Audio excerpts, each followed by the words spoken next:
Okay, so let's start another lesson for Theory of Architecture 1. Today, we're going to have another topic which is space articulation. Actually, dalawa tong topic natin, space articulation at territoriality. No? So later, we will going to have examples and applications of that. No? Why is it important to study this in theory, no, of architectural design? Ang material na to is developed by architect Edelisa Makalandag, no, of Bohol Island State University. So same content, no, kaya we try to use this one kasi pareho lang naman yung PSG or yung guideline, no, ng lahat ng architectural school. So I would like to credit all this presentation to architect Edelisa. So we're going to have topics like defining space, no, which is consisting of evaluation how to see or provide, or what is the impact of having a base plane, elevated base plane, depressed base plane, and overhead plane.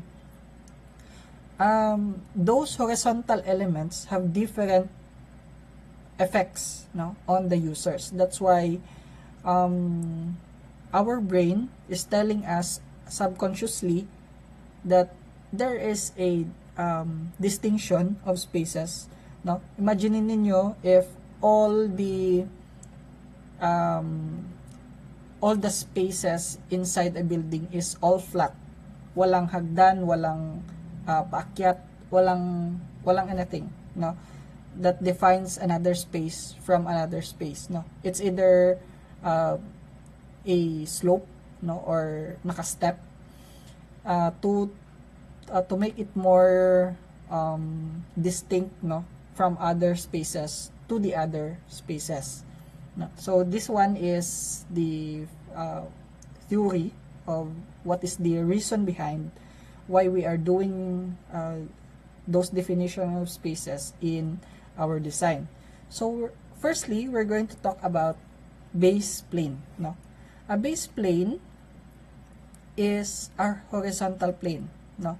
So that is the original manner, no, of doing a base plane, which is laying as a figure on a contrasting background defines a simple field of space, which is the application of that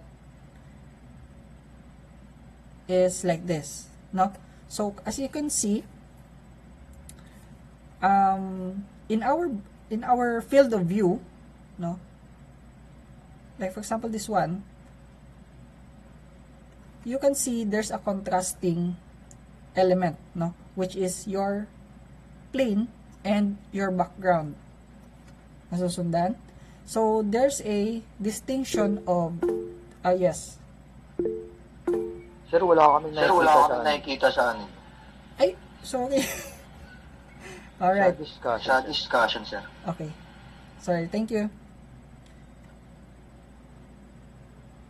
Okay. As what I'm talking about, no? So we have in the field of view, no, yung naka red rectangle is our field of view, and in that field of view have two different distinctive planes, no, which is the base plane number 1 and the background. Tama? So if you have an element, no, which you want to highlight, basically the base plane of that element should be contrasting into its background. Bakit? Dahil if you want to emphasize something, no, like for example a residential house, if the background of that residential house is made of terrain, no, or slopey or mountainous, your base or the building itself should contrast.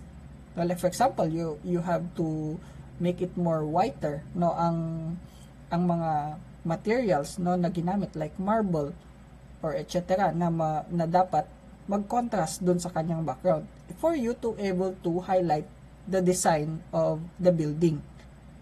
Nakukuha?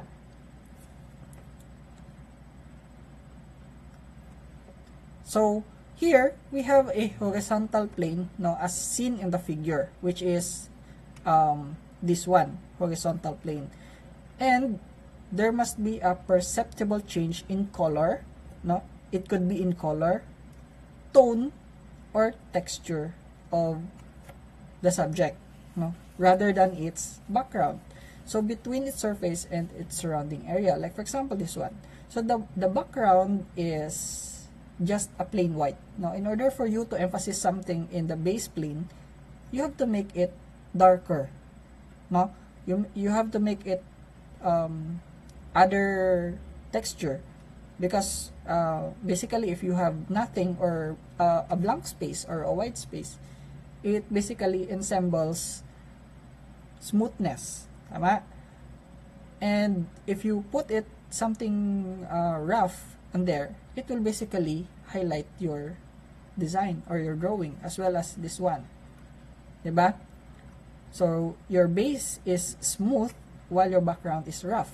No? So, common application of that is a blanket, no, in a grassland. So, that's how you emphasize your drawing. So, that is the application of base plate, no, or base plane, I mean, in the theory of elements, no. Then we also have elevated base plane. So yung kanina is just a base plane on a flat surface.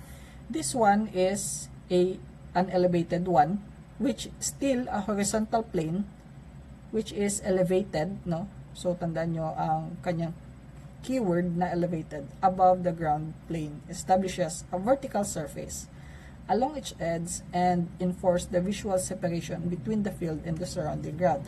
Parang the same lang din yung kanyang principle, but this one is elevated, no, or it has its own thickness, it has own distinction, no, that it is elevated to its background. So ang principle nito is you have a 3D now, no, 3D elevation or a 3D view, which for example this one, it has a thickness na, no, which you can see here, the thickness of the elevated base plane. So the same lang din yan, no, when we apply it in other elements, no. All right, next is another application of that is when you are in an elevation, no, a portion of a base plane creates a specific domain with a larger spatial context, no. Ang iba yung perception ng viewers mo towards the subject, vice versa, no. So iba din yung perception nun when it comes to the other elements, no, in the field. So it creates a specific domain, no, within a larger spatial context. The degree which spatial and visual continuity is maintained between an elevated space and change its surroundings depending on the scale of the level of change. Like for example, this one, the field of view, no, of your casual viewer, no, the field of view or the eye level is affected by how high is your elevation. Tama? So there's a psychological effect, no, which it depends on how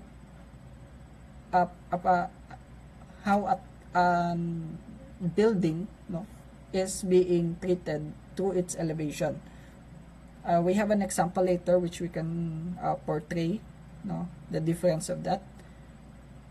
So this one, no, is another view, no, which the degree with spatial visual continuity is maintained between the elevated space in its surrounding. Kaya nga nag-iiba yung kanyang visual level, no.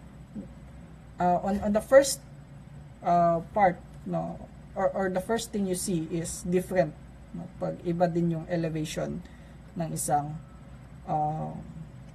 bagay, no, na gusto mong i-highlight depending on the level of change, no, in elevation. Then isa din to sa mga application, no, which has you have a different field of view, no, when you are in the upper part, no, and the lower part. So pwedeng magkaiba yan because the normal sight of view, the line of sight I mean of people, no, is around its eye level. So pwedeng may ibang element ka, no, na makikita mo coming from your normal field of view, normal eye level. Then you have something more interesting, no. It may be a statue, no, or an ornament, or something that emphasizes your building, no. Pwedeng decorative statues, etc.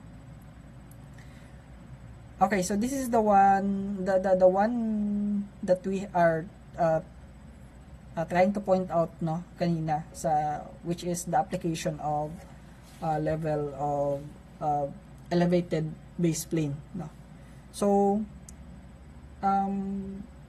sa nakikita natin na view, which is the Forbidden City in China, ang hina-highlight na building, no, compared to other buildings, actually this is a complex, no, composed of different buildings, no, in an area, but there are specific highlight, no, on the area, which is pinapakita niya dito na this one is important, no, other than the other buildings because it is elevated and it signifies a higher importance, no, in their culture and in the area. So basically that's what the elevated base is telling us. So you want to highlight, you want to emphasize something, so you make it more higher and to make it grandeur, no, on the eye level, no, of your viewers, no.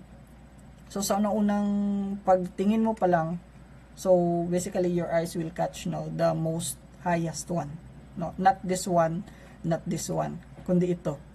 Okay, so that's how elevated works. Okay, so another example is the Acropolis, no, in Athens, Greece. So this one has the same application, as we can see in the elevation of Acropolis, no.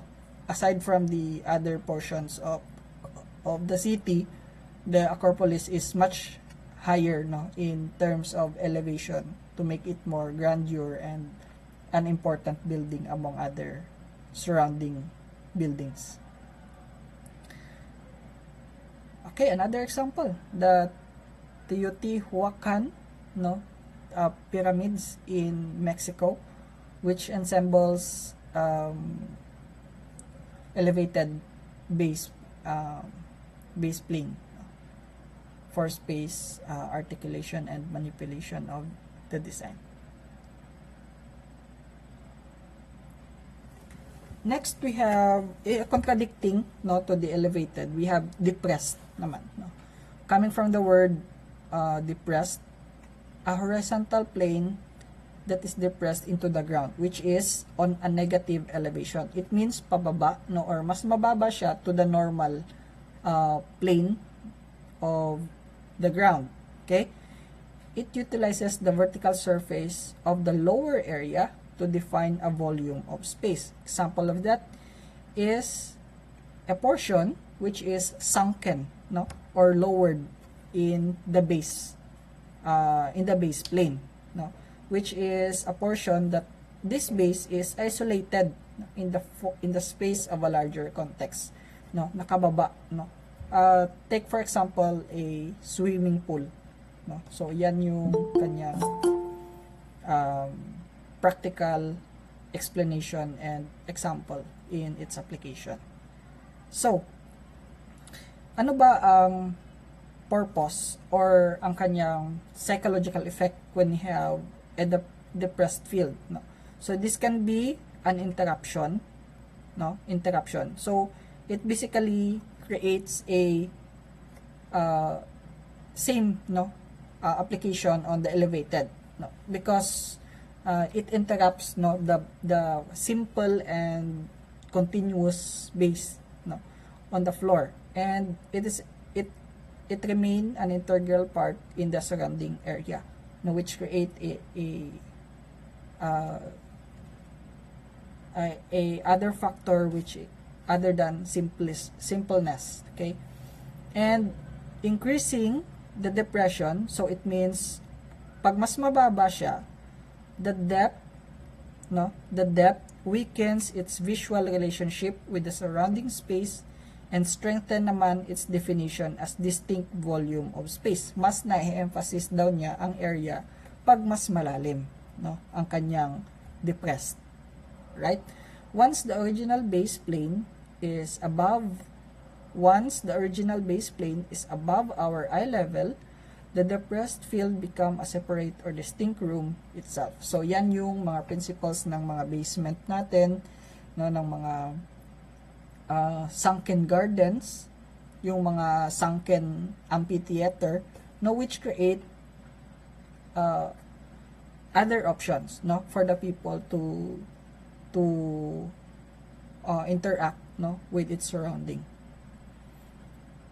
Okay, another technique is to create step, no, create a step going down, terraced or ramp, no, pwedeng naka-terraced or pwedeng ramp. Transition from one level to the next helps promote continuity between sunken and space of the area that rises around it. Now, so in order for you to have a good mobility, okay, you need to have access, no. Ano ba yung mga access natin? Pwedeng path, no, which converts into step or yung stairs natin, terraced, no, or ramp. So that's under the mobility, no, ng isang area, which you can have application like this for your depressed base plane. Okay, extroverted space means it's an act of stepping up, no. So this one, you can see the example. So you are being extroverted, no. It's the act of stepping up to an elevated space, amplifying significance, no? That's why I'm talking about kanina dun sa Forbidden City, no. If you're trying to emphasize or make more significance, no, of the building or the monument you're trying to do, make it more higher, no, or significant in the level, in the sense of having a higher elevation. Okay, if you want to be extroverted, no, ang inyong the thing that you want to emphasize.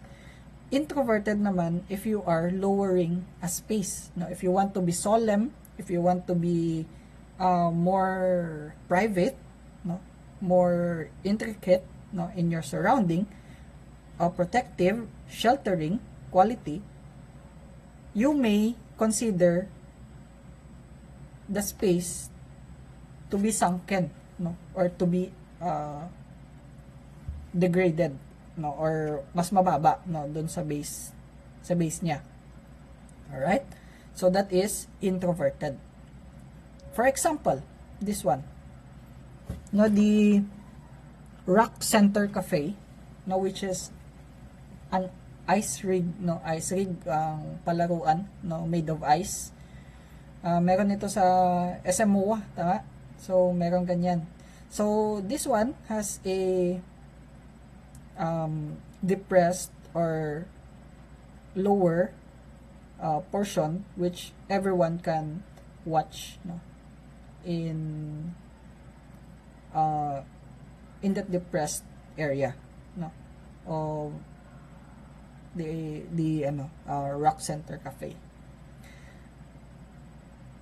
Alright, so another example is a library, no, which is isolated. Yun nga yung isang purpose natin, to make it more isolated, private, etc.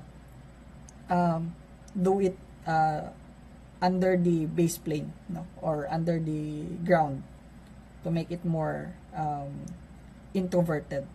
So yan yung mga psychological effect nun when you're trying to design something more privately, more solemnly, more quiet, or more isolated, no. Examples, no, in residential, itong sunken living room, which has it creates a sense of distinction, no, other than the area of the open plan. Okay, so iba ang function nito because it became more depressed on that area, on this area, rather than this area.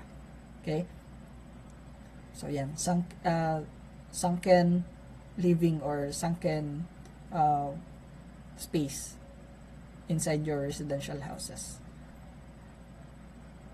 Another example is an office, no, which is coming from the movie Down with Love. Okay, the Catcher's Bachelor's Pad. Example of that is this one. Then a sunken living room coming from the movie Down with Love also, the Barbara Novak's Manhattan apartment. So this one has mga architecture movies, no, which you can watch na available in different streaming platforms. Okay, another view of the sunken living room of Barbara Novak's Manhattan apartment. The 911 Memorial, New York, in New York City, designed by architect Michael Arad, no, plus landscape architect Peter Walker, no. So this one is a memorial park, no, that gives yung incident dun sa 9/11, no, that commemorates the area, no, the sunken place is the commemoration of those who are victim, no, of 9/11 incident in New York. So it became more solemn, diba, if you are trying to have a sunken elevation in your space. Okay, another view which you can see here in the aerial view of 911 Memorial, New York. Okay, with the water feature also, but in the whole sense, it is a negative elevation coming from the base plane. Okay. Okay, so what is the effect of that? The sunken courtyard, while protected from surface level, wind and noise by mass surrounding it, it has a source of light, air, and view for the underground spaces opening into it. And the ground plane can be lowered to define shelter, outdoor defines the underground buildings, no. So pwedeng magkaroon ka ng space, no, on the part where you put a sunken area or a garden or a courtyard for this example, and make a room for it to make it more to have more space, no, for you to use and make it more functional. Example of that is the underground home in Vals, Switzerland. It is a mound, no? It is a sunken area which basically it is a mound, no, in its natural design. Ayan, isang example niya. So here, as you can see, 'di ba? Parang nakaano siya doon, naka-instill sa ground. Kaya siya tinawag na underground home. Yan yung view niya, no? Preserving the view while maintaining the privateness of the area. Okay? So this is the view coming from the home itself and while maintaining its the view of the surroundings. Okay, another view from the underground home. So this is the entrance, no, to the residential building. A view at night of the entrance. Diba, napaka-unique using its negative elevation and taking advantage of the topography of the area. So nilagyan niya lang ng mga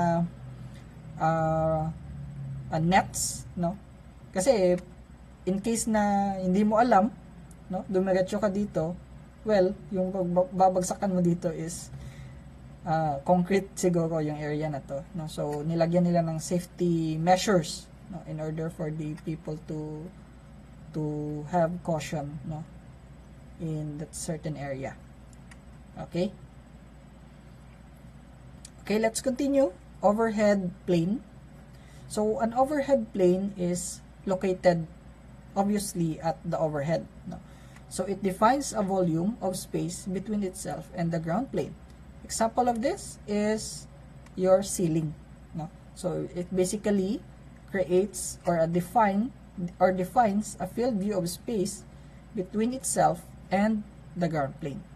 Okay, so it creates a room, no, a room in your view.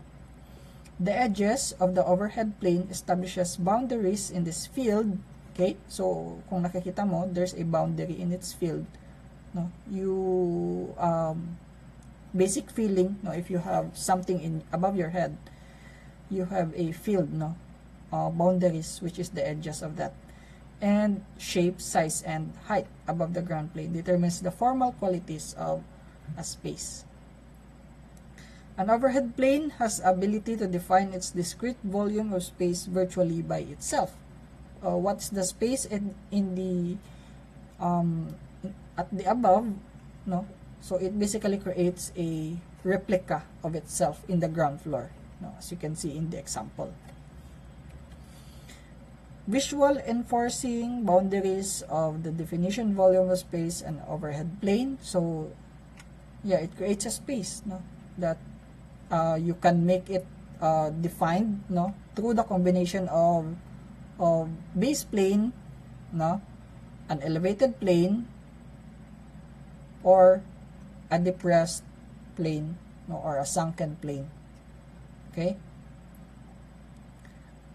Example of this overhead planes are your roof, no, which it could be a form of wood trusses. Okay, so basically there's a plane above it. Steel joist, no, made of steel.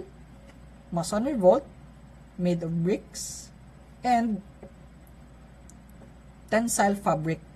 This one is tensile fabric, yung nakikita natin sa harap ng Philippine Arena, no, which basically has a covered portion there, no, which is hindi naman ito yung design, pero it basically that's the fabric, no, that they're using to make it more lightweight, no, and steel and rod na type of construction.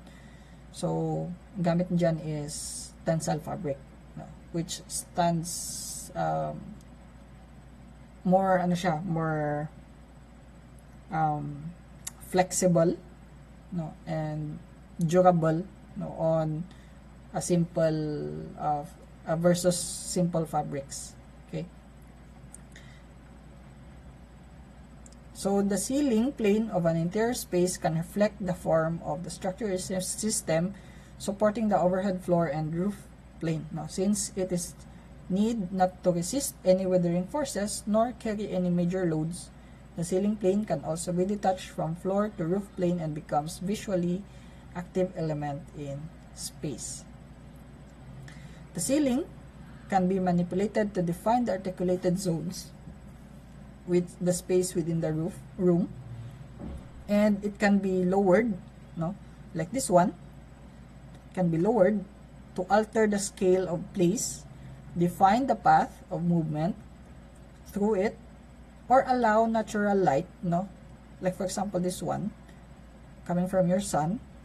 Pag mataas ang ceiling mo, meron kang fenestration, basically it will create a natural lighting. No? Mataas naman yung ceiling mo, this is your ceiling. Okay? And define a path of movement through it or allow natural light to enter the room from the above. Okay? So, saan ba or ano ba yung mas inviting, no, to move through or daanan? Is it the high ceiling or the low ceiling? Tingnan nyo yung mga example natin sa mga mall. Ayos yun. Di ba? Ayos ceiling siya. Oo. Sa mga mall, it basically create a psychological effect that you need to roam around because the ceiling is high and spacious, di ba? So, hindi siya suffocating, lalo na pag maraming tao, di ba?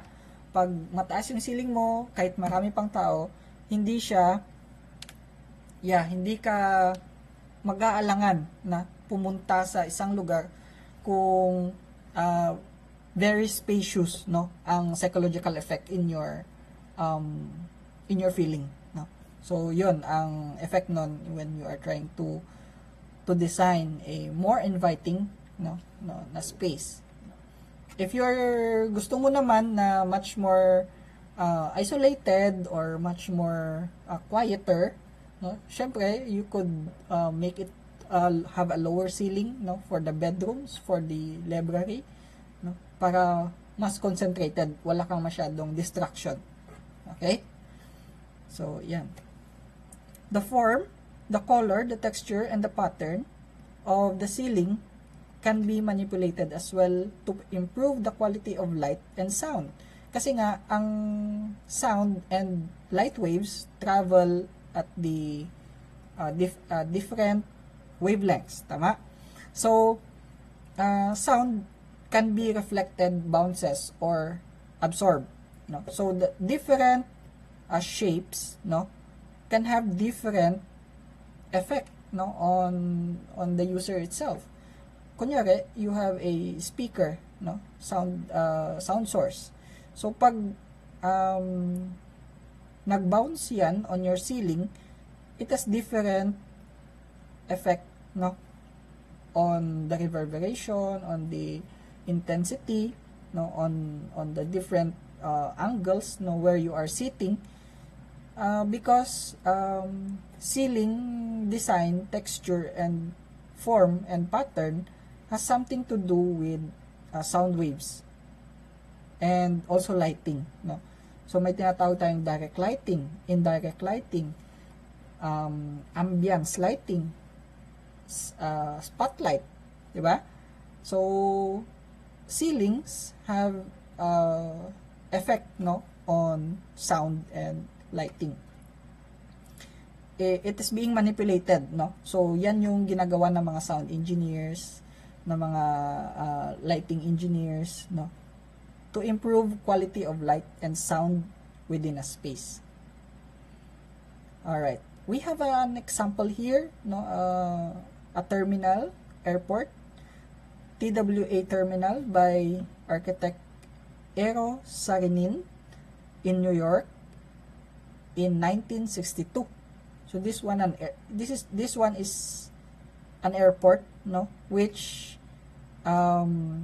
features, no, the effects no of ceiling design to its user.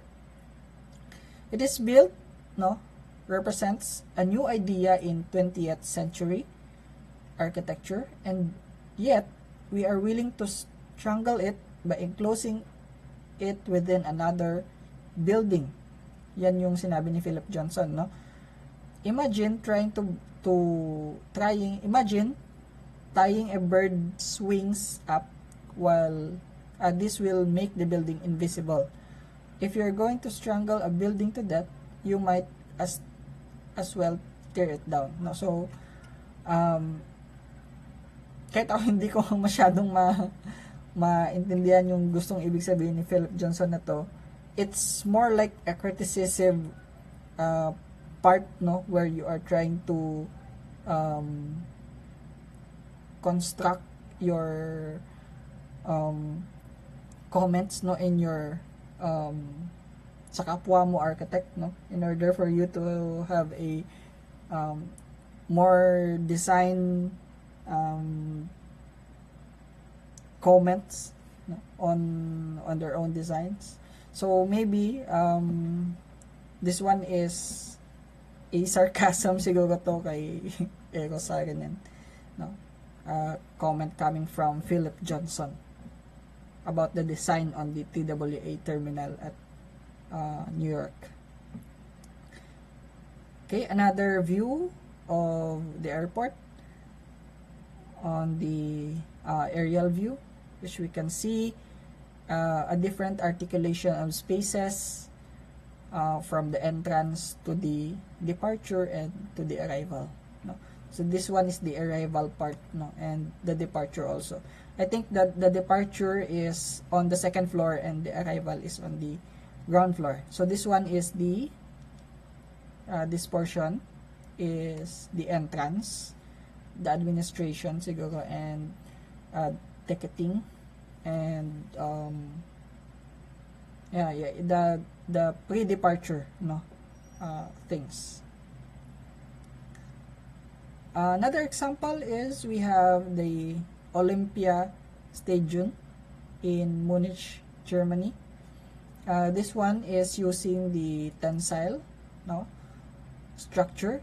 No, it could be steel and rod, no? Kung nakikita ninyo, there parang tent-like structure yung kanyang gustong i-portray, and it basically creates a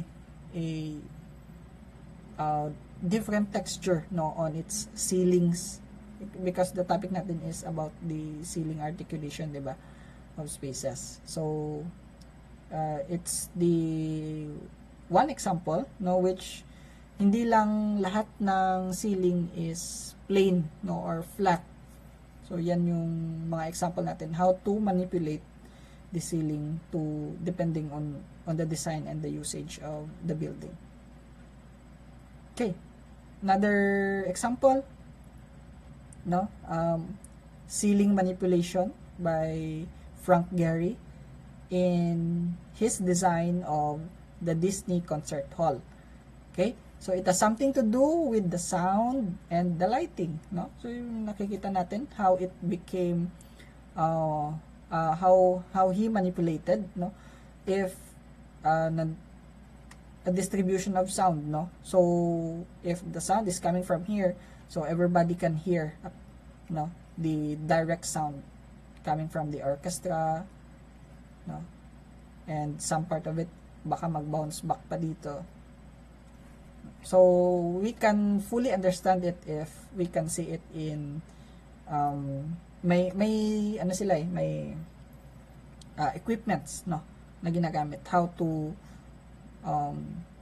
measure sound no decibel meters. Pero I think hindi lang siya decibel meters kundi lahat may mga ano pa yan other special equipments no for sound analyzation and light analyzation. Alright. Another example, how to manipulate your ceiling, no? The Sinfonia Varsovia Concert Hall in Poland by Atelier Thomas Pocher. Okay, so ganun din yung kanyang ginamit na principle. Okay, this is the view on the outside of the Sinfonia Varsovia Concert Hall. Okay, we have more indigenous example. We have the Mepantigan Dome, no, Green School in Bali, Indonesia, by Yulianto Malyang in 2007.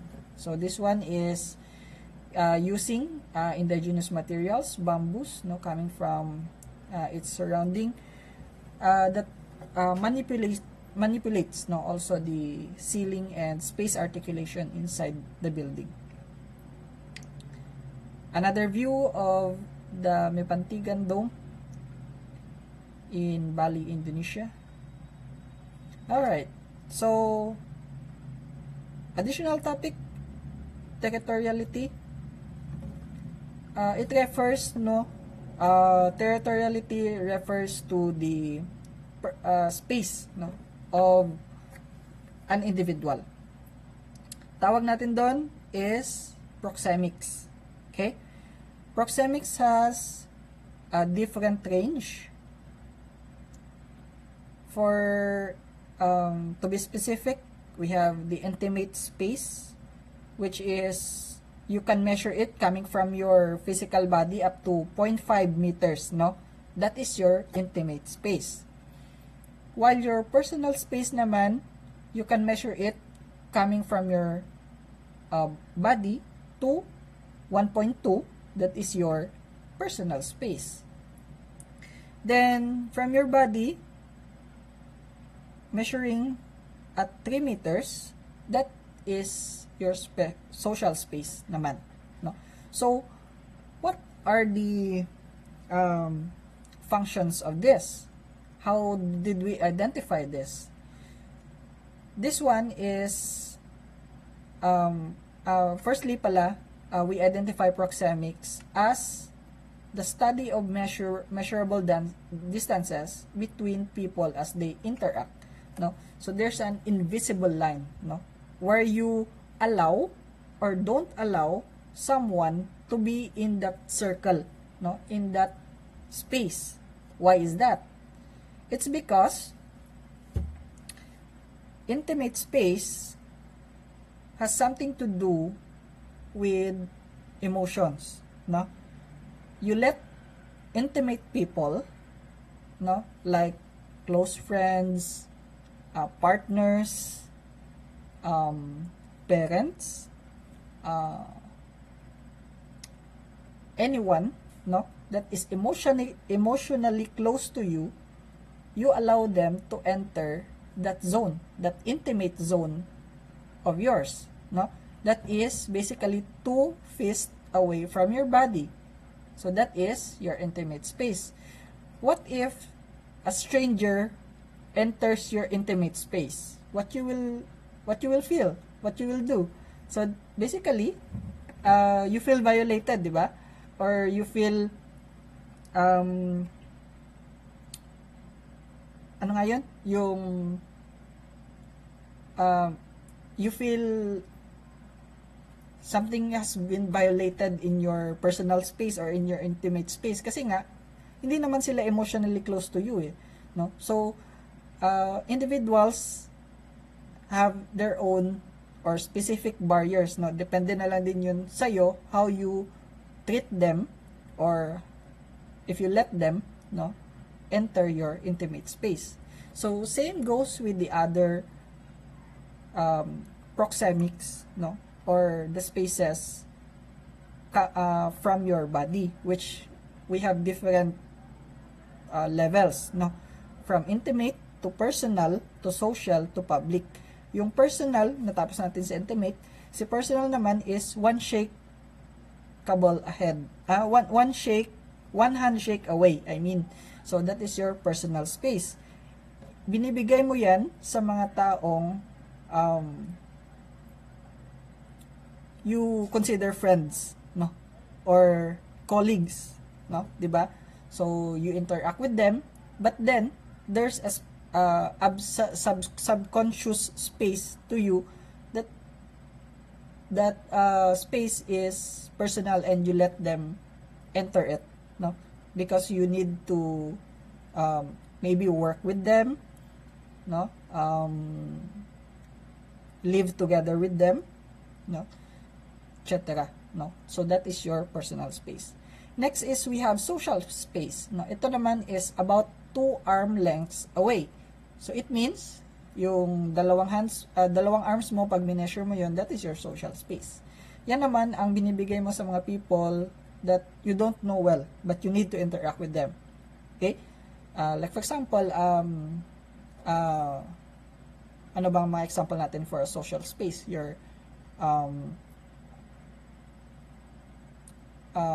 kahit hindi mo sila kilala, you need to interact with them, no? So kayo na magbigay ng example noon sa mga scenarios, no, na nakikita nyo sa inyong self. So that's basically your social space, no. And the public space is over 3.6 meters away from your body. So that is the distance you feel comfortable when addressing a big group, no. So if you are in a public plaza, you are in a mall, no, you are in a public space, no, parks, etc. Basically, that is nung wala pang COVID, ha, nung ano pala, nung normal days, yun. Nung normal days, 3.6 meters yan, no. So basically that is public space, no. So imagine lang ninyo yung eto, no. There's a specific distance, no, coming from your body. Then we talk about anthropometrics, no.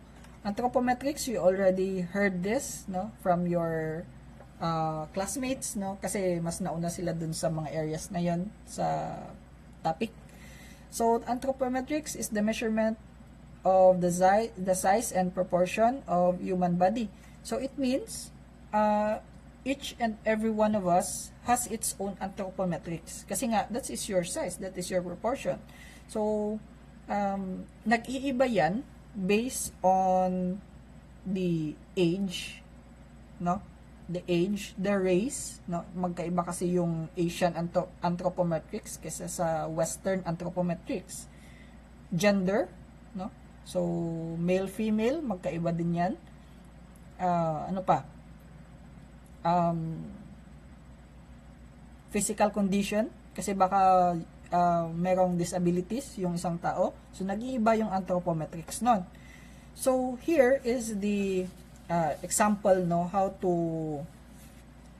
show, no, or to present a anthropometrics of an individual, no. So ito, we have a model, no, a babaeng model which shows her anthropometrics, no, the reach of his arms, the reach of his legs, no, in a normal pacing, hindi yung maximum, kasi hindi ka naman maximum laging naglalakad or hindi ka naman palaging nakadipa, di ba? Hindi ka naman laging naka-reach, no?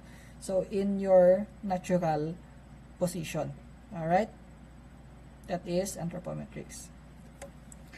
Okay, so we have studies, no, like Human Factors Engineering Project coming from the Virginia Tech Department of Industrial System Engineering. The objective of this study is to take personal data records, no, measurement such as reach, no. Itong reach na to, no, nakikita nyo, yan yung kanyang reach, no, na kanyang hands. Okay, so yan yung reach na kanyang hands. Height, no, you can see here how did they get their anthropometrics, the length, and the other portion, no, which you can see their reach, no, their position of legs when they are sitting, the width of their hips, no. So that basically creates a ano ngayon, yung modified, no, modified space, no. Depende yan sa requirement ng inyong katawan, no? So pag you are mas tawag ito, mas malaki, so iba yung anthropometric measurement mo compared to mas smaller size, no, na individual. Okay, so that's how you modify your space based on your anthropometric. Then we have another term, ergonomics, no? Ergonomics naman is the science, no? Science siya of making the work environment safer and more comfortable for workers using design and anthropometric data. It usually focuses, no, on the workers. Why is it? Because ergonomics has something to do with the productivity, no, of an individual. Okay? So when we talk about productivity, isa yan yung mga workers, no? Or yung paulit-ulit na ginagawa, no, in everyday manner. So like for example, this one. For many ages, man told stood over in dark caves, no? So at the first picture, no, nakikita natin, nagrereklamo siya, masakit daw yung likod niya. Bakit kaya? Because walang support dun sa kanyang likod, no, which is his work on everyday life niya is computer, no, or doing it electronically. So yung tendency nun, kasi hindi ergonomically correct yung kanyang furniture, yung kanyang upuan, is sasakit talaga yung likod nun, no? But then he learned to banish the darkness and works upright, no? So tinry niya, yan, o, binaliktad niya, yung kanyang yung support sa likod, no? But then again, hindi daw correct sa kanya, or hindi niya feel yung ganong setup, no? So nag-iba na din siya ng desk. As you can see, pinababaan niya din to para mas more comfortable yung kanyang typing position, pero hindi pa rin daw okay. And then again, he make it like this, no? Nakadipa. Perfect na daw. It's because that furniture was ergonomically perfect for him, no? So it means nakuha niya ang comfort na hinahanap niya dun sa kanyang everyday work, no? So pag ergonomically correct yung iyong furniture, your sitting, your table, etc., everything is comfortable, no, while working, even in long hours, no? So that's how ergonomically furniture is being applied. Okay, this one. Anong napapansin natin sa kanyang furniture? 'Di ba? He is very comfortable and relaxed. Why is it? Breakdown natin. The legs, no, is on its rest position. Hindi siya rest position, kumbaga on the most comfortable angle, no, yung kanyang paa, no, hindi nakatiklop, hindi nakaganyan or anything, no, naka-stretch, relaxed position. Yung likod niya is yung upuan, no, has a curved back, no, which basically resembles the spine, no, yung kanyang likod is nakalapat lahat, walang nakaumbok, nakalapat lahat, no. So it basically relaxes the spine, no, for an overall comfort. Then the neck, no, has a support which basically makes the support of the head, no, kasi pag upright ka lagi, nanganghalay yung head mo, and your view angle is just right, no. So hindi siya mababa, hindi siya masyadong mataas, just right, no, sa kanyang working station. As well as the hands, tingnan nyo, no, relaxed position. Okay? Hindi masyadong mataas, hindi masyadong mababa, no? So that he can work longer, no? Longer hours, no? More than 8 hours pa nga. So siguro, so that is the application, no, of ergonomically correct furnitures. Alright. We have another example, no, the surf chair. So hindi ko na explain, alam niyo naman siguro how does this work. At obviously naman nakikita natin how do we position our body when we use this furniture. Okay? Okay, observation deck in the gateway arch, no, in San Francisco. Okay? So meron siyang observation deck, no, sa taas. Although hindi natin nakikita yan kasi sobrang laki ng monumental kasi ito eh. Napakalaking structure, no. So this one has a more good view angle, no, coming from the inside to the outside. Okay, so that's the end of this presentation. Thank you very much, no, for listening, and please wait for further instructions. Thank you.